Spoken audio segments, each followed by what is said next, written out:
Hello, welcome to The Loney Show. I'm your host, John Maloney, and in this episode, I've brought on a guest. She's from California, she's a retired executive assistant, and she's now an author of 10 books within 9 different genres. Ladies and gentlemen, I give you Joyce Fields. Hello. How are you?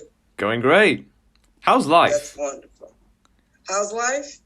I am too blessed to be stressed. That is my typical response. Great. So I think that everybody is, as long as you got your 5 senses and you're standing upright, and even sometimes, even when you're in a wheelchair, all kinds of different things. I think that we are all too blessed to be stressed. I agree. When you think about it. Yeah. So, tell me more about one of the books you've written recently. Well, my latest one is entitled The Limitless Golden Rule, 21 Ways to Use the Golden Rule in Your Life. And it's only 43 pages. God bless me with the talent for being succinct. I can say a lot in a few words. I don't like long, thick books. So, again, this one is 43 pages. And it lists many different ways, 21 to be specific, that you can use the golden rule every day in your life. And it's the title includes the word limitless because it is limitless. This book lists 21 ways, but you can think of tons of ways that you can use the golden rule in your life. You can also use the golden rule on yourself. Be kind to yourself. The golden rule states, do unto others as you would have them do unto you. And it is, some semblance of it appears in every major religion in this world. I'm not a religious person. I talk to God all day, and I don't know what you want to call it. You can call God whatever you want to call it. If you don't believe in God, you can still use the golden rule. Treat others the way you want them to treat you. Great. We should raise our children with that. Incredible. What inspired you to become an author? I wrote my first book in 1997. That was entitled Line of Serenity. I'm the oldest of 7. I'm 78 years old, just turned 78. And like I said, I'm the oldest of 7. And our parents raised us in such a way, we all adore each other. There was never any sibling rivalry in our family. So I wanted to capture the way that they raised us. And again, this book is 169 pages, and it includes 20 pages of recipes and 20 pages of pictures. So I let lots of people read it back when I first wrote it. And they said, you should get this published. So I did. I got it published. I self-published because I sent it off to reputable publishing houses, but they said they were only interested in like celebrities and all of those kinds of people, well-established and all. So I said, okay, I'll self-publish. So no skin off my nose. But so that's what I did. And when I finished the manuscript, before I even submitted it, my husband and I have been together for 64 years, since we were 13 years old. And so he knows my family very well. He adored my parents. My brother, who passed away in 2013, he had lung cancer. And my brother was his best friend. He and my husband were best friends. And so I had finished the manuscript, and I didn't know what to call it. So my husband made that statement that all of y'all have that line of serenity running through you. So I said, oh, okay, line of serenity. And the first 20 some odd pages, he describes what he sees as this line of serenity in each one of us, starting with my parents, whom he adored, as I said. And so then I go on to tell the story about how we were raised. Great. And that was the first book that I wrote. Great. And was being an author always been your dream job, or have you dreamt of doing other jobs as a child? No, because at first I wanted to be a nurse when I was a little girl. I thought that nurses didn't get sick, so I wanted to be a nurse. Then I wanted to be a secretary, and that's what I did. I ended up being an executive assistant. I'm a retired executive assistant. I did that, the administrative type jobs for, I was a supervisor of word processing, office manager for an advertising firm, different kinds of administrative jobs. And like I said, I'm a retired executive assistant. So I wrote that book. That was the first book that I wrote. And I also wrote 3 articles that were published in the Detroit Free Press in 1997 as well. And they were published verbatim, just the way that I submitted them. And so that told me that my writing was worthy of being published. Then in, I don't remember, but I wrote an article for Word Processing magazine. Word processing no longer even exists. That was the way they introduced computers into the mainstream. So then, but no, word processing doesn't exist anymore. But I didn't even think about it. 1997, I wrote the first book. Then in 2003, I wrote a book entitled Mother's Dozen, An Easy Recipe for Raising Great Kids. In 2008, by this time I'm thinking I am an author. So in 2008, I wrote The Best Way to Keep a Man is to Let Him Go, among other things. That's 64 pages. Mother's Dozen is 48 pages. Then in 2009, I wrote The Vision, telling kids that they can make the world a better place.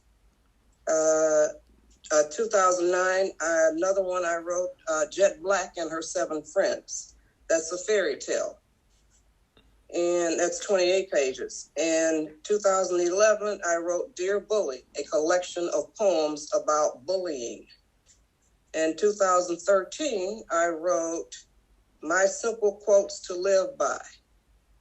In 2014, I wrote A Breast Cancer Journey to Greater Joy, taking the fear and mystery out of a breast cancer diagnosis. So those are the books. And the Mother's Dozen, I had that one translated into Spanish. So that's included in the 10 books that I wrote. Great. And what do you like about being an author? I like seeing the fact that I am a retired executive assistant really helps a lot, because the words come into my head and then it goes out through my fingers to the keyboard. I don't handwrite. You know, a lot of authors still do longhand or some other kind of, I don't know what other, maybe they do text to voice or something like that on the computer, that kind of stuff. So I use Word. That's all I do. I use Word. And so God blessed me with the fact that English has always been my best subject. So I have a decent vocabulary, and spelling, punctuation, grammar, all of those are my strong points. So I proofread. I'm my own proofreader. I proofread as I go along, as I write. Okay, great. Did that answer your question? Yes, absolutely. Oh, okay, good. What is something people are always surprised to learn about you? That I'm a breast cancer survivor. Really? It's been 10 years. I had stage 2. I had surgery on August 15, 2011. And then I had radiation. I did not have chemotherapy. I had radiation, and my last day of radiation was November 11th. So it was 11/11/11 at 11 a.m. Wow. I know. That's quite a coincidence. My mind too. Do you travel often? And then in April 2012, I had a stroke. the tamoxifen that the doctors put me on gave me a stroke, which was one of the possible negative side effects. And that happened to me. Okay. Mm-hmm. Do you travel often? I hate traveling. Okay. I am a total homebody. There is no place I would rather be than at home. Because I don't have to get up to come home. Yes, I agree. I like staying at home too. Yep. When was the last time you worked incredibly hard? At what? Anything. I worked incredibly hard? Yes, the last time you worked incredibly hard at something. I don't know what that would be. Really? I don't, no. I cook, I clean, I grocery shop, I write, I post to social media. So I don't consider anything that I do incredibly hard. Okay. Great. Fabulous. Yeah. So what do you do so when you're not writing or anything, what do you do in your free time? Reading, listening to music, playing cards with my husband's name is Pap, so I was just playing cards with Pap, dominoes with Pap, cooking, and with the grandchildren. My son and his family come over every other weekend. Then I do, like I said, I'm the oldest of 7, and we have a sibling Zoom with the 6 of us every other Sunday. We do that. And I'm never bored. Okay. Great. Mm-hmm. What is the best way to start the morning? What's the best way to start the morning? Yeah. I start mine by thanking God before I even get out of the bed. When I open my eyes, I say, thank you, God, for waking me up. And please keep me and my family well. That's my prayer throughout the whole day. Then I get out of the bed and I do my stretch. I stretch up to the ceiling, bend down and touch my toes without bending my knees. Man, does that feel good. I have a workout on YouTube. It's called Easy Workout by Grandma J. Okay, great. Yeah, I just put it on YouTube. So I just turned 78 on February 4th. And so ladies been asking me what kind of routines I do for the exercise that I do. And so I decided to do a 3-minute video. It's on YouTube. I put it on Facebook and Twitter and all of that, so that it's inspirational for the females, especially. Men can do it too. You can stretch as well. So. Okay, great. Mm-hmm. What was the last good book you read? Jump by Steve Harvey. Oh, okay, great. Yeah, I loved it. And what is that He's book funny. about? He was funny. And what's the book about? About taking a leap of faith. Jump. It's like, just, if you're pursuing I have a quote that personifies that. I coined this quote in 2013, and it was chosen out of over 5,000 entries for a 2013 calendar. And the quote states, I post this on social media to encourage people. It's better to die chasing a dream never caught than to die never having chased the dream. So his book is based, it's like parallel to what my quote says. You gotta jump for your dreams. Okay. Mm-hmm. So, have there been any interesting people you've met in your life? Interesting people. Nobody that's famous, but my cousin was Claude Harvard. He had 90 inventions. He worked for Ford Motor Company. He invented the piston inspection machine and all kinds of other things he invented. He's in the Black and African American inventors. And I used to go to his house and play with his kids and all the time. He was extremely modest. He never said one word about the inventions that he had patented. Yeah, he had patents. So he was an extremely interesting person, but I didn't find out about it till after he died. Okay. Mm-hmm. Are you a cat person or a dog person?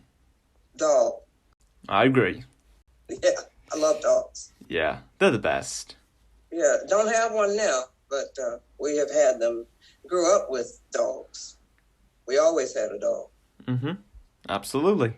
What's the And best? on the website, there's one book, My 15 Dogs, a 55-year journey of love. That's my sister's book. She wrote that one. And if you like dogs, you will love her book. It's about 60 pages, so it's good. I've read it a million times. It makes you laugh and it makes you cry. Oh, okay. What's the best way to travel? The best way to travel? Yeah? In your dreams. What? Yep, I told you. I like home. I'm a homebody. One of my girlfriends bought me this little tiny globe because I told her one time, and it's about 30 years old. I told her one time that I sit in my easy chair and travel around the world. Okay. So she bought me this little miniature globe. Great. Mm-hmm. I think about people in all parts of the world, what they're doing, and, all that stuff. What is the most beautiful sunset that you have witnessed? Every sunset to me is beautiful. Okay, great. Yeah, every single one. I love sunrises and sunsets. I love landscapes, seascapes, snowscapes, all of that. It's beautiful. Nature is just, I'm so glad that I can see. Yeah. Mm-hmm. What is your favorite season? I would say spring and fall. Hmm. Summer is too hot and winter is too cold. So spring and fall are just right. That's what I think. Great. Yeah. So what? I don't like it above 85. It starts getting closer to 90. That's too hot. Yep. What kind of music do you listen to often? We listen to everything. All our playlist is full of blues, R&B, country western, symphonic, everything. We listen to all of it. Okay. Right now, I'm really stuck on. I don't know if you ever heard this guy. His name is Michael Wyckoff. He's passed away now, but he has this song called "Love Makes Me Sing," and oh my God, I just swooned when I hear it. "Love Makes Me Sing" by Michael Wyckoff. Ooh, it's good. Okay, great. Mm-hmm. Who was the last person you've talked to? The last person I talked to was my man, Pap. Okay. Mm-hmm.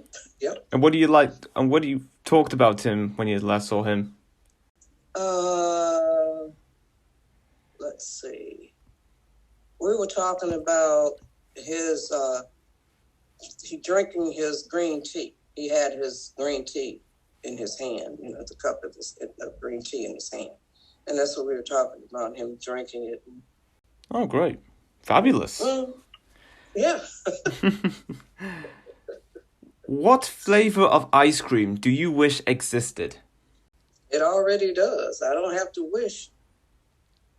And that is butter pecan. Okay. Interesting choice. I love it. I eat all the nuts out first and then spoon out the ice cream.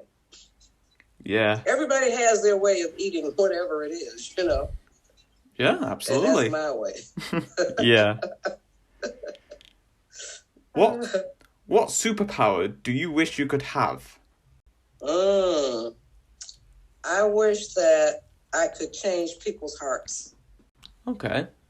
Cool. I like that. Yeah, I wish that. That's what I wish for. Okay. Do you... I mean, that's not... That would be what I would wish for, but I can't, so I don't. Okay. And make sense? Yeah, it makes sense. Okay. Do you see yourself still writing books 20 years from now?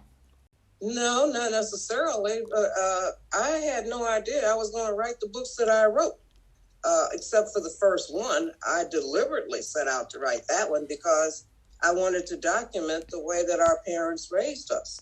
And the book goes from 1944, the year I was born, to 1977, the year that our mother passed on, transitioned. So, but I wanted to capture the way that we were raised. And in the book, there's the one chapter is entitled "The Calm," and that is what I remember the most about our home growing up. Unbelievable that there would be 9 people and a Doberman puppy in the house, and I never saw my mother or my father get angry or upset, especially not out of control angry or out of control upset. Never in my life. When I was 33, when my mother died, younger than that when my father died. He died 3 years before she did. And I didn't even realize that I had never seen, at 33 years old, I had never seen her angry. She took everything in stride, did the best she could and all of that. And none of her children are the type who are quick to anger. None of us are that way. We are very patient people. So, and that is, she modeled all things good for us. Great. Mm-hmm. I love that. What is your biggest regret in life?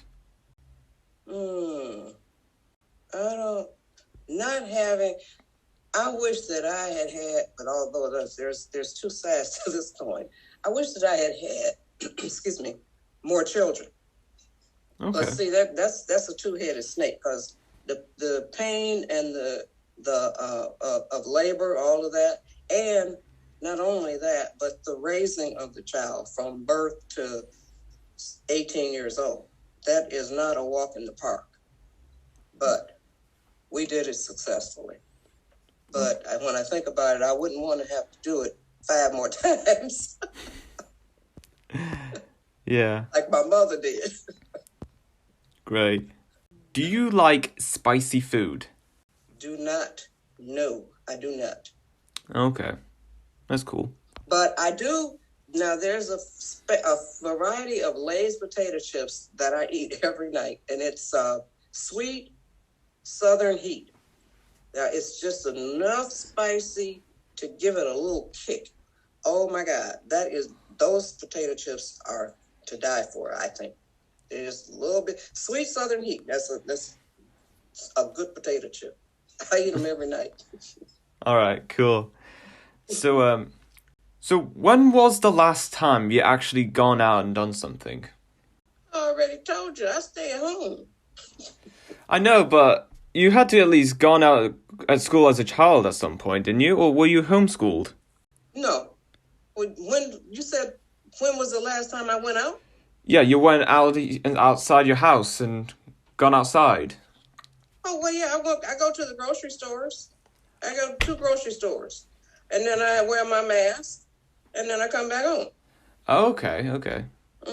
Yeah.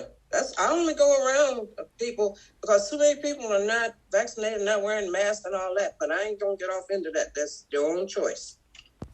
Okay, cool. Mm-hmm. Did you have any role models growing up? Yes, sir. My mother, all of my aunts, and my older female cousins. My whole family, all the way through the cousins, we are a kissing family. When we see each other, we greet each other with a hug. When we depart from each other, we depart with a hug. And one of a friend of the family a long time ago said, "Y'all are the huggingest family I've ever seen." That's what we do. We hug. Yeah. Everybody needs hugs. Absolutely. Yeah, nothing better than getting hugs from your family members. Yeah. What is the most comfortable piece of clothing you own? Oh, I'm wearing it right now. It's a gray men's, like a flannel shirt. Okay. And this is very comfortable. Great. Mm-hmm. So, and it's loose, so you can move. Oh, okay. Nothing is constricting you. Okay, cool. So. You have some really good questions. Oh, thank you. What was the strangest dream you've ever had? Oh, I was just talking about that one with my husband, with Pap. We don't call each other husband and wife, generally speaking, because we think that they have negative connotations. But the strangest dream that I used to have I was maybe like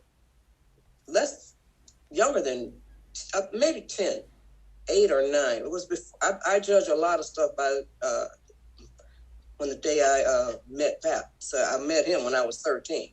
So I was having these dreams long before I met him. So I was probably around 10.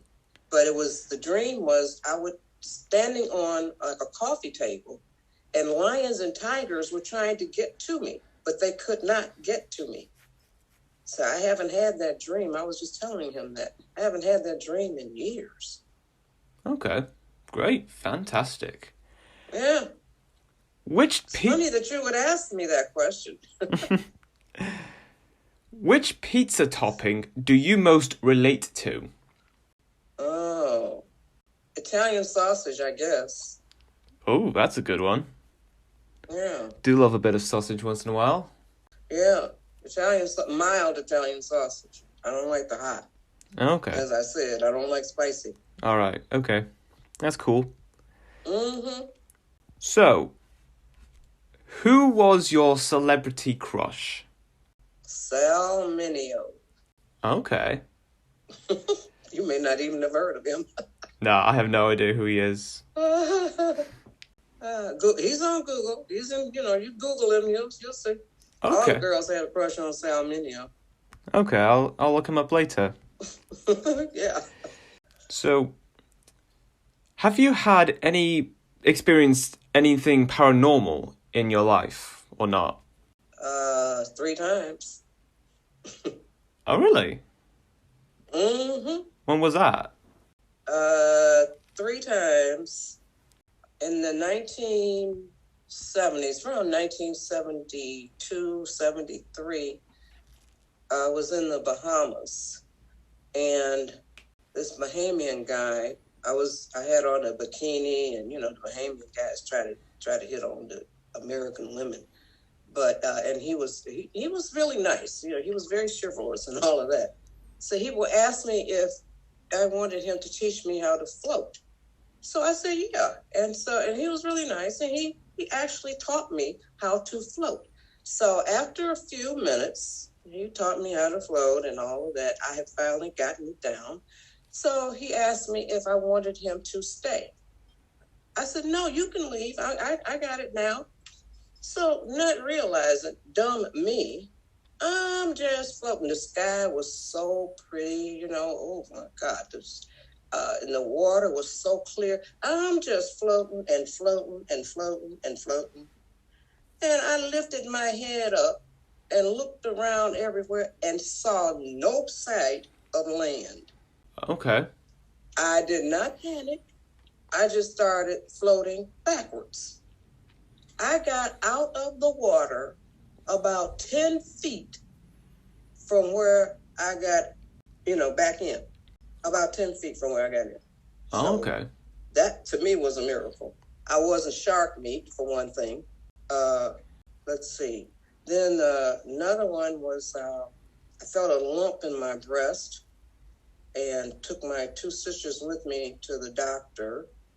And before we went to the doctor, a voice was, how you would like twilight sleep. You don't know if you're just going to sleep or just coming out of sleep. Yeah. I was like that. And I was concerned about the lump. And so this voice, it sounded like a man's voice, said, as clearly as I am talking to you, you do not have breast cancer.